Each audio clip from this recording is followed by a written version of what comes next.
Hey, Kapper here. It is February 22nd, roughly 4:15 p.m., okay? And it's been a rough week for technology. Nothing has gone right this week. So for today's lake fill update, I wanted to get one in for you here on the 22nd. So I'm going to do it a little bit differently since the main computer is still down. And I'm going to fly the drone and I'm going to narrate it for you. My original narration from yesterday, the 22nd, did not turn out when I flew it, which was actually a fun narration, but my cell phone wasn't working very well either. So that's why I'm doing the voiceover. So here we go. Let's spin it around and take a look for February 22nd, late in the afternoon. We are up about another 6 inches on top of the 8-inch rise from 2 days ago. But the first thing I noticed here is take a look at the beach, okay? This water level right now is just about to where I marked, where I thought the high water level was going to be when I used that laser. What was that, about 3 weeks ago? The first time I used a spectra laser. So it's pretty close here, but I think we got another foot to come up yet. So that's kind of interesting that I'm just a little bit off from the laser, which kind of perplexed me for a while as I thought of it, because I'm thinking it's one of two things. Either A, the self-leveling feature on the laser wasn't working properly, or B, I made some kind of a mistake of some kind. And we all know that B is just about impossible, if not extremely unlikely, me making a mistake. Awkward silence. Okay, just kidding, obviously. So anyways, I'm going to go back and look at that Spectra video and take a look, because if you remember, I made a line in the sand there where that high water mark should come. It's about 2 feet, 3 feet below them logs there in the sand. So if you're curious, go back and take a look at that Spectra laser video. I'll put a link in the description down below just so you could see. But keep in mind that I didn't have it at the full overflow mark. I had it at just a few inches below that, but it still is not seeming to line up right here the way it is. So the next thing you'll notice is this pipe here is now equalized on both sides. I made this just as an afterthought so that fish can flow back and forth and the water can kind of move in another spot from both sides. Unfortunately, you're going to see one of my mistakes here when I show you the other side of this pipe, okay? The other side is completely submerged, so it's not level is what I'm saying. I didn't use a level. I didn't level it because I figured it was no big deal as long as it was far enough under the water level that fish could go back and forth. But it is quite uneven. But in my defense, I did not have this water line as a reference. So when you're in hill country and you're trying to eyeball level and everything else is not level, it is a little bit challenging. So that's interesting. So anyways, here's the official marker. Last time we were about the center of the white section below this black section, so we put on probably an even 6 inches. Another thing you'll notice is all of these cedar logs floating around in the pond. A little bit disappointing because I lost a bunch of fish cover.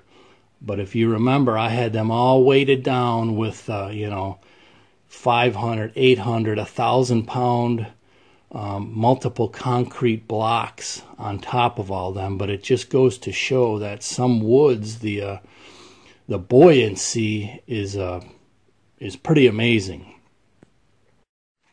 So here's a look back towards the beach, and you could see the fishing pier on the right is almost to the X-brace. Again, if you look at that laser video, my measurement calculated that it should be above that X-brace by somewhere between 3 and 6 inches above it. I don't recall exactly how high it's going to come up yet.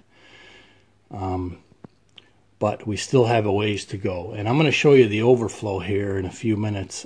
This is kind of a raw video, so I can't edit this with my old computer, and my new one is almost back up and running. So I'm just got to keep this running here, and you're not going to get a smoothly edited video just because of the circumstances right now. But it is beautiful footage anyways to enjoy, and you get a real good sense of the lakes and where they're at right now. So there's a few more dead logs here. I think there was either 5 or 6 of them floating around the pond. So yeah, it is what it is. Mrs. Kapper will be happy though, because now these are all really nice and whitewashed, and these are the cedar logs, the same as we've got in our living room and in our basement. So they'll be good project logs.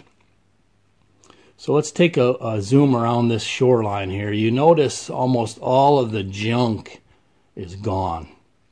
And the few things here that remain, when it dries up, I will decide if I'm going to push them down or pull them out with the excavator so it's not too junky looking. But let's take a look at the boat channel here. You could see it's starting to fill much nicer. And it's deceiving, you know, it actually looks smaller on the video than it really is in real life. But I'm going to say that the narrowest point there is that it's probably at least 6 feet across. And my guess is that the depth is probably 18 to 20 inches right now, give or take. It was kind of funny because when I was flying and narrating this the first time, you know, the sensors were beeping at me because I'm going to fly through this cut right here, and I was worried about hitting either the cedar branch hanging down or one of these little branches sticking out that are really hard to see when you're flying the drone and you're using your cell phone as the screen. But let's see if I make it through here without hitting anything. I see that and then when the drone detects something, it like kind of hovers up and down on its own, which actually, in my defense, is what has caused probably a couple of my crashes that I've had using probably 5 out of my 9 lives on the drone. So anyways, I was able to use the narrow sensing button and get through there. So now let's take a look at the spillway. Some people have wanted to see the spillway. So it is dead ahead center right here. It's to the left of that single tree right there in the open.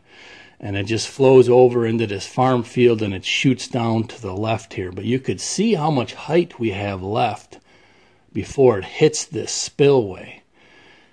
I mean, speculating it's going to be anywhere between another foot and possibly as much as 18 inches. But I'm going to try and center you right here so you get a look at, there's a little dip right there where that 2 clusters of weeds are almost centered. That's the spillway right there. And when it starts running over here, I'm probably going to fill this with riprap, since now it's double the size is going to be running over here. And this might happen here in a matter of days, but I don't think so, because we literally just missed the next big storm that's going on right now. So I don't think it's going to overflow just yet. I think it's going to be a few more weeks or months yet, and a few more rains, because we actually have sun in the forecast. So I'll spin you up a little higher so you can kind of get a look at the whole picture here on this project. You could see even the new side now is quite chocolatey. Obviously not nearly as bad, but we put a lot of water on here in these last week or so. And can you imagine this? Just, you know, see past the ugly and imagine just emerald green shorelines, you know, all the way around, and the water not quite totally clear, but much clearer than you're seeing right now. All right, I'm spinning. I don't know what I was showing you. Oh, I was showing you the duck ponds down there. That's a whole nother thing. I'm going to start over this year, but they're going to be better next year. But imagine this all emerald green around the shoreline. The waters are clearing up, and it's just going to be a beautiful, beautiful addition. So stay tuned for future updates. I know we picked up another couple inches. I'm actually voice overing this on the 23rd, so I'll have another update coming at you soon. So stay tuned, not only for the lake fill updates, but for our land management. We've got a lot on the radar, and by all means, if you guys enjoy any of our videos, please take a minute to share them on Facebook, Twitter, Twitch, whatever social media, email, to help us try to grow the channel. Because, you know, we're going against these extreme kids doing dumb tricks that YouTube seems to just love them because they make them more money. But wholesome channels like us struggle sometimes. Oh yeah, here's one other thing we need to look at. Once again, I'm keeping it real. Take a look at the high side of the pipe, if you will. This side is completely submerged already, which I guess if I had to be uneven, I went the right way, because this side is going to be a really good fishing spot here, because that riprap rock there goes down into the water now about at least a foot where it's at. So when the water comes up a little bit more yet, that's going to be a good little fishing spot. I have a suspicion that it will. But hopefully the lake will stay high enough where the fish can traverse that back and forth, and it serves its purpose. So anyways, now stay tuned, I guess, for future land management, Project 211. I have to give you an update on the forestry, the plan we've come up with, because it is really, really, really going to change that property. I mean, seriously. So stay tuned. This is pretty much the end of my narration, but I got a little bit of drone flight left. I don't know, maybe even 5 minutes. So I'll put a little music on if you want to enjoy some more sights and different angles of this pond. Keeping in mind this side here was nothing more than a field, not even a year ago. So enjoy, and I'll bring you another update. I have a lot more videos stacked up, so I'll catch you here on the flip side. Thanks for watching.